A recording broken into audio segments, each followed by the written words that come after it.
Hello, it's me, everyone's second or third favorite badly cropped PNG of an animal. Like, I know it's been a while, I have a lot of videos in the works as well as some other projects, so don't worry, the content you subscribe to and harass me daily for will happen. But due to unforeseen circumstances, the videos are taking a little bit longer to produce than I thought they would. This is mostly because of YouTube. Also, I've been printing t-shirts. That's right! Do you lack trip? Is your body as dry as the Sahara Desert? Do fanboys look at you and instantly shrivel into a dry husk? Is the last thing you ever made sweet love to a pine cone that you drew a face on? Don't judge me! And fret no more! I've teamed up with the North Atlantic Fellows Organization to bring you the very finest in Laserpick themed drip, like this one, and this one, and this mug. Don't forget your Laserpick themed trans flag. Not your thing? Then make all the boys jealous down the local Cool Kids Club with our Make Albonia Great Again MAGA hats. Cause I'm running for president of Albonia. Why? Do I need a reason? We're gonna make Albonia great again! An F-111 for every child! Majestical.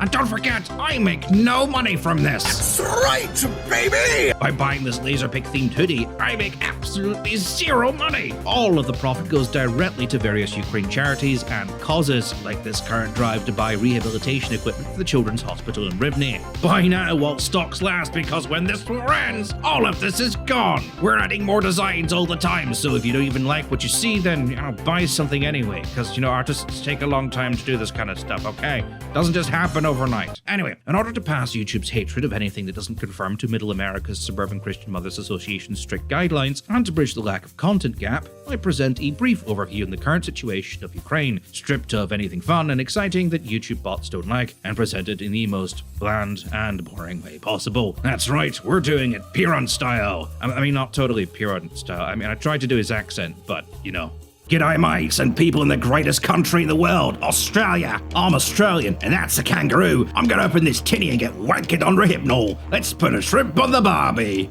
Crikey, I pay a lot of tax. That's all I know about Australia. And anyway, here's the video. For those of you not in the loop, there has been a major series of attacks by Russian forces against the Ukrainian lines, especially around the town of Voldar. These attacks have been heavy in losses for Russia, with very limited territorial gain in return. The attacks on Voldar, which many have alleged is the major Russian offensive we've all been expecting, is very telling of the current state of the Russian army. A recent video by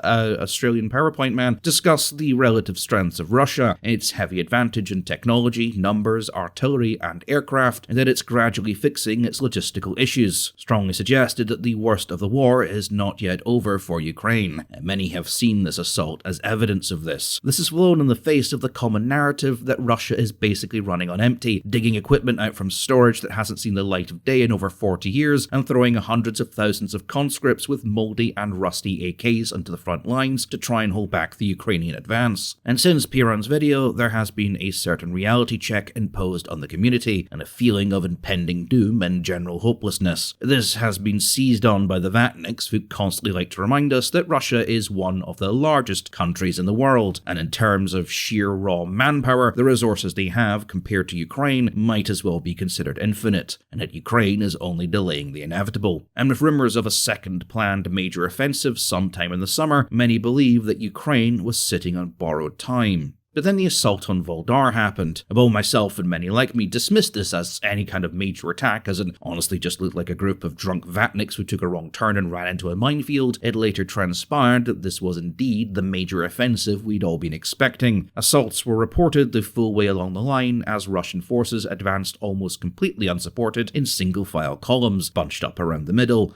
and were quick to retreat or abandon their vehicles as soon as explosions began landing around them. The internet was full of images of panicking Russian soldiers either running or being run over by their own retreating vehicles, none of which I can show you because YouTube doesn't like that kind of thing. What became evident was that the troops we were seeing were not particularly well trained or particularly well led, and as time went on, evidence began to mount this was actually a naval infantry brigade that had been largely on the front lines during this assault. Some of these troops, either captured or later interviewed by Russian Russian telegram channels would testify that they were in fact the crews of Russian naval vessels such as landing craft and minesweepers, and had not been expecting to see combat and were not trained in the equipment they were given. Many were transferred mere days before the planned assault had begun. And while this makes sense to pull these troops off secondary lines, Ukraine is unlikely to deploy sea mines during this war, and Russia is unlikely to stage another naval landing, it does not make sense that you'd push these troops into a major frontline assault, unless, of course, you have no alternative. In March, Ukraine will start to receive its deadly combination of spring rains and warmer weather, turning the ground into the mud ocean it's famous for, the same mud that helped stop the Nazis. Though Ukraine's infrastructure is considerably more advanced now than it was back then, these muds will likely cause a break in the fighting to which both sides will take advantage of to help reorganize. But it's Ukraine, not Russia, that will be able to take greater advantage of this lull in the fighting. More powerful Western equipment is on the way, not only tanks but much more powerful anti-air, infantry support and artillery systems, as well as a considerable number of newly trained troops. The power of these new troops and the equipment cannot be understated, and while the OSI warriors of Twitter are happy to debate about the possibility of a new Ukraine advance and which direction it may head in, any theory I've seen so far has been rather ignorant that Ukraine, with this equipment, with these troops, for the first time in this war, would now have the option to open multiple fronts across the entire line, in a tactic sometimes referred to as the Big Front. Ukraine could constantly harass Russian lines, never committing more than it could afford to lose, but committing just enough that Russia would be forced to deploy additional supports from reserves or suffer a potential breakthrough. In my video on the Crusader tank, I spoke about how the British in the desert of 1943 went from heavy defensive warfare, stretching their lines out thin to account for any possible avenue of attack, to a more fluid defense strategy, having smaller holdout boxes with large rapid response forces on hand that can easily come to quickly reinforce any attack. But that tactic has a weakness. A feint attack can trick response forces to opening up gaps in defense lines, and if those response forces get bogged down in fighting, it makes them unable to counter any further attacks on any other sectors they need to cover. To a point, this is how Russia planned to win in the Cold War, lure NATO rapid response forces into a massive battle, which would be largely done by member state nations, while more elite units pushed into the gaps, with smaller commando-style forces attempting to limit the ability of other units to respond. But another way of defeating this kind of defensive strategy is called the Big Front, and that's when you have multiple attacks across the entire line, hitting those defense boxes and pulling back the second reinforcements arrive. The point is to keep the enemy confused as to where the real advance is going to come from, while also exhausting those response forces, draining their fuel, their ammo, and if possible, robbing them of sleep. And this is potentially what Ukraine could achieve. Russia has, to a point, been deploying a mixed static and fluid defense strategy, using highly mobile response forces to respond to attacks. However, that rapid mobility has quickly diminished since the start of this war, and to compensate, they have been famously using heavy artillery to blast all their problems into a fine red paste.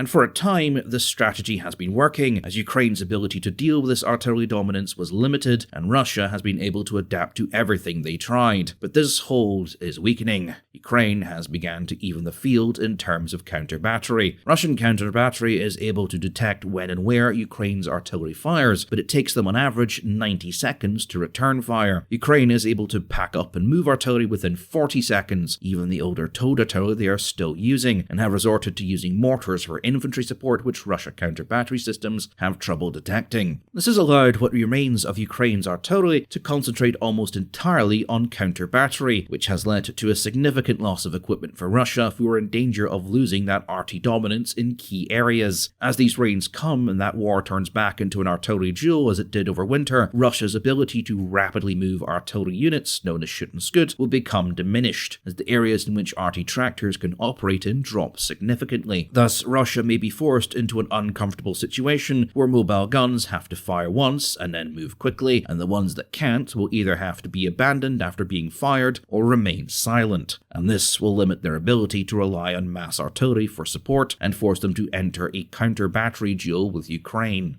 And if they lose that duel, and with Ukraine receiving far more powerful artillery units that can be packed up and moved faster, whose shells use GPS guidance, computerized targeting, and whose margin of error is half a meter, along with significantly more sophisticated counter-battery radar systems, every indicator is Ukraine will win that duel, with the significant advantage that they have. As not only does Ukraine now have the counter-battery advantage, but it seems like Russia is starting to run out of ammo. While conscript Vodkonomach outside of Voldar or Bakhmut can brag about being able to fire several hundred shells a day, it is a far cry from the several thousand he was able to fire at the start of this war. And on the secondary quieter fronts, Russian troops on Telegram have complained their guns have on average 2 shells each. The PMC Wagner Group have also recently been cut off from Russian army supply, which means their access to anything from tank rounds, mortar shells, artillery shells, and even the 100mm rounds used in their highly sophisticated towed anti-tank guns have been significantly limited. And while Russia will never completely run out of ammo and has factories well capable of producing more units, its current actions suggest that that large stockpile left over from the Soviet times has now run dry, and it's relying on shipping those rounds straight from the factory to the front lines, which logistically takes Russia a long time, especially with how inefficiently those rounds are transported. It's also buying shells from North Korean reserves, and though I've heard different tales of exactly what and how those shells are being supplied. All of these factors heavily indicate that Russia will soon lose that artillery advantage, and if it does, that will open up gaps in Russia's static line of defense, meaning they will have to rely entirely on fluid defense, and here is Russia's major weakness. Among the attackers at Voldar were formations of these things, MTLBs, something that came into service in the 1950s. Its primary use is as an engineer vehicle or arty tractor, and its presence on the front line shows it has been recently pushed back into the role of an APC, something it can do, but not really something you want it to do, especially during a supposedly major, very important assault. What's especially interesting is when these initial assaults did not go as planned, the second wave of Russian soldiers came on foot. The fact that Russian forces are now assaulting Ukrainian positions on foot strongly suggests that it's not a lack of manpower that's the problem, but a lack of equipment, mainly armoured vehicles. Over the past few months, Russian troops on Telegram have been complaining about the lack of support equipment, especially trucks. These telegrams are to be believed we're looking at entire divisions of infantry, that's about 12,000 troops, with anything from 4 to just 1 truck between them all. This is significant because, as Piran said, Russian logistics have come a long way since the opening days. They have become a lot more efficient, but the most, and quite frankly the only efficient part of their logistics train is the train. Munitions are still carried by hand in big wooden boxes with about 3 shells per box, or sometimes only 1 if it's a 155. The trains need to stop outside of HIMARS range, and the ammo is then distributed to multiple smaller ammo dumps scattered across the front by truck. Trucks then have to move this ammo back and forth to frontline units, as many of these ammo dumps are again outside of HIMARS range. Now trucks are needed to move not only ammo, but everything else an army needs. Food, water, medical aid, porn, that's not a joke, spare parts, loot for the guns, etc, etc. And since Russia is almost entirely reliant on artillery to do almost anything, then infantry units don't need the trucks, logistics do. Hence why the infantry is down to using 70-year-old APCs. Frankly, they have nothing else. And if Russian artillery needs to shoot and scoot, then those arty tractor APCs will now need to stick with the guns to help move them, so soon they might not even have those. Now Russia has an answer to this. It's called the BMP. The rapidly mobile can carry troops and provide fire support to those troops without the need of tank support, while remaining protected against most small arms fire. But just concentrating on the BMP-1 alone, there are considerable reserves of BMPs, especially BMP-1s, but the condition these are in are not exactly great. BMP-1s were hardly reliable when first made. Sitting outside in the elements for 40 years is not exactly a kind thing, and to be honest, if you're a supply depot commander, these are typically the first things that get looted for spare parts. People have estimated about half of Russia's 10,000 reserve BMP-1s are probably operational. This is just a guesstimate. If you put 4 lighters outside in the rain, half of them still will not be working through the magic of statistical probability. It's more likely that 90% of them are non-functioning, and the few that have probably been picked clean to service those still active. Also keep in mind a lot of BMP-1s were converted into civilian use, including emergency vehicles for impassable areas. If you had a logging incident out in the middle of Russia and you call an ambulance, it would be a BMP that would show up.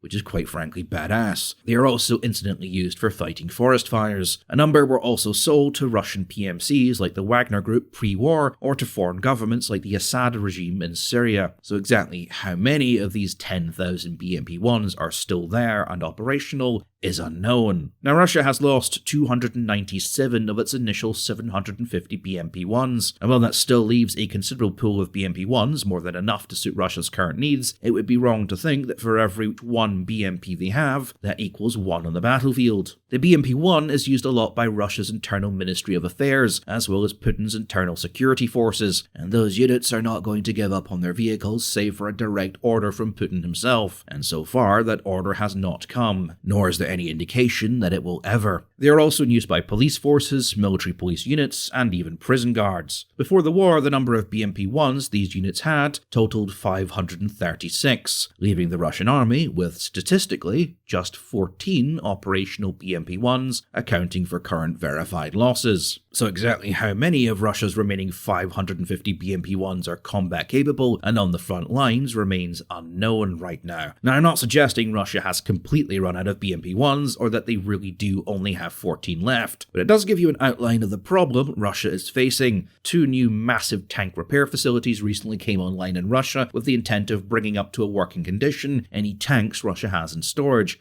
Some of these tanks earmarked for reactivation are the T-62s. We've seen Russia deploy T-62s before, but these were given to secondary forces such as the DNR and used as replacements for RT units. Now they are being refitted with mass-produced thermal sights and are considered for frontline service as replacements not for tank units, but as replacements for the BMP-3. Exactly what aspects of the BMP-3 Russia envisions the T-62 performing are unknown, but it does highlight the increasing scarcity of these vehicles and the difficulty Russia has had in replacing them. This is why, in spite of Purin's doom video, I'm not particularly worried. It is potentially true that Russia is holding a lot of vehicles in reserve for a potential summer offensive starting in April when the weather changes and the mud dries up, but there is no evidence that this is actually happening. And if it did happen, well, by then all those new NATO tanks and their equipment, as well as the vast number of freshly trained troops, will be arriving home.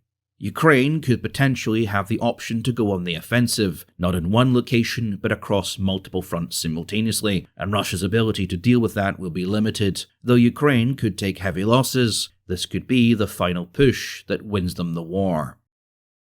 And that's all I got for now. I mean, it's not all I got. I could sit here for hours and go over the true horrors of the Russian front. I mean, Wagner were recently denied rights to recruit more prisoners because Russia now wants to rise penal divisions. That's a thing that's happening in 2023. I could talk about that, but honestly, at this point, I mean, are any of you surprised? Are any of you really genuinely surprised when you think, oh, they couldn't possibly be that stupid, and then they are?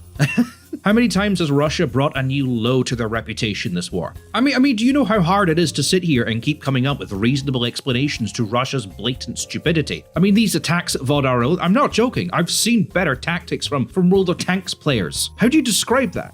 I'm trying to be reasonable. I've tried to be objective and showcase what I fully believe this is indicating, but let's not kid ourselves. It was a catastrophe. This is the second most powerful army in the world. This is the nation that, through sheer suggestive placements of military arms, has been able to dictate European economic and military policy for generations. This is the nation of whom the Western world was once so scared of, they banded together to form the NATO alliance. And now they're getting humiliated by a small Eastern European nation. The country that believed, and still believes, it can take on the entirety of the United States of America plus Europe at the same time. I've had arguments with people over stuff like this. Oh yeah, Russia could paradrop into every major capital in the West and our shitty leaders with their shitty underfunded military couldn't do a goddamn thing about it. It's been a year now, and their unstoppable tank armada is less than a third of the way across Ukraine. The first hurdle. The very first hurdle. And they've lost more equipment than most of Europe has combined, and taken more losses in this 1 year than America did in 40 years of Vietnam. Like, I'm going to be honest with you, it doesn't matter if they are slowly getting their logistics up to speed, or if they have this fairly advanced, in theory, air force that are still kicking around and they're still capable of producing long-range missiles. Before this war, Putin could have retired and would have gone down in history as one of the most powerful and iconic world leaders of all time. People would still regale Russia as some major world power and respected it for its military prowess. and all the political power that such bragging rights has. Now he's having to make the decision if or not to go to a full war economy, conscript another 300,000 randoms which he doesn't have the equipment for, and pray that this time it will work, or take the biggest L in modern Russian history, find someone to throw under the bus, and pray no one blames him, and no one in Russia has worked out what a guillotine is. For Russia, look, there's no going back from this. All the power, all the influence they once had is gone. There isn't going to be a final wave of T-14s and Su-57s to bring ultimate victory. What you are seeing in Valdar is the current full military might of Russia. That's it. This is what they have now. This is what they are now. This is the best that they can do. Every day, Russia gets weaker, and every day, Ukraine gets stronger. If you honestly think Russia can win this, I admire your optimism.